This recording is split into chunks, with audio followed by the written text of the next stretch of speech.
मराठी मॅट्रिमोनीवर मिळतो सगळ्यात जास्त चॉईस। मराठी मॅट्रिमोनीने लाखो स्थळं जुळवली आहेत। यापेक्षा चांगली गोष्ट काय असू शकते? मराठी माणसांची नंबर 1 चॉईस मराठी मॅट्रिमोनी। मी काय माहिती दिली काय, मी काही कुडबड्या जोशी नाहीये किंवा मी पडावं वगैरे असं काय नव्हतं। अमेरिकेमध्ये जे चाललंय ती अमेरिकेतले वर्तमानपत्र वाचून तुम्हाला मी त्याच्याबद्दल माहिती दिली, जी आता तुम्ही सांगताय की ती बरोबर होती। त्यावेळेला 15 दिवसापूर्वी सांगितलं तेव्हा बरेच कोण काय म्हटले की यांचं डोकं फिरलंय का, यांचं म्हातारचं चाललंय का, म्हातार चाललंय का काय असं बोलले। आता मी त्यात शेवटी राजकारणामध्ये आपण राजकीय विश्लेषण करत असतो।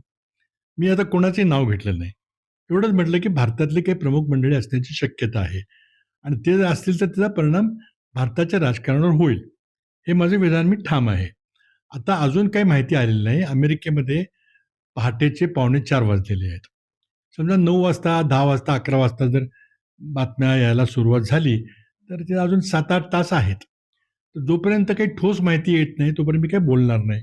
माहिती येईल ती तुम्हाला पण मिळेल, माझ्या आधी तुम्हाला मिळेल।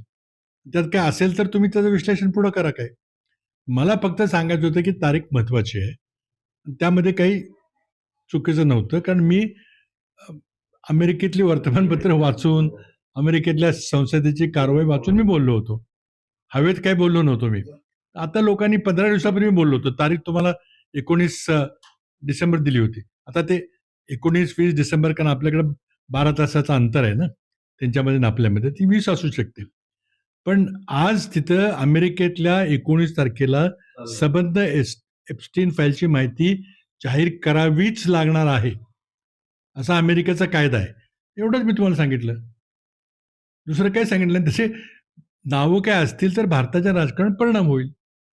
आता ते होईल का नाही तुम्ही मला सांगा, जेव्हा माहिती पुढे येईल तेव्हा कोणाकोणाची नावं आहेत ती। मराठी मॅट्रिमोनीवर मिळतो सगळ्यात जास्त चॉईस। मराठी मॅट्रिमोनीने लाखो स्थळं जुळवली आहेत। यापेक्षा चांगली गोष्ट काय असू शकते? मराठी माणसांची नंबर 1 चॉईस मराठी मॅट्रिमोनी।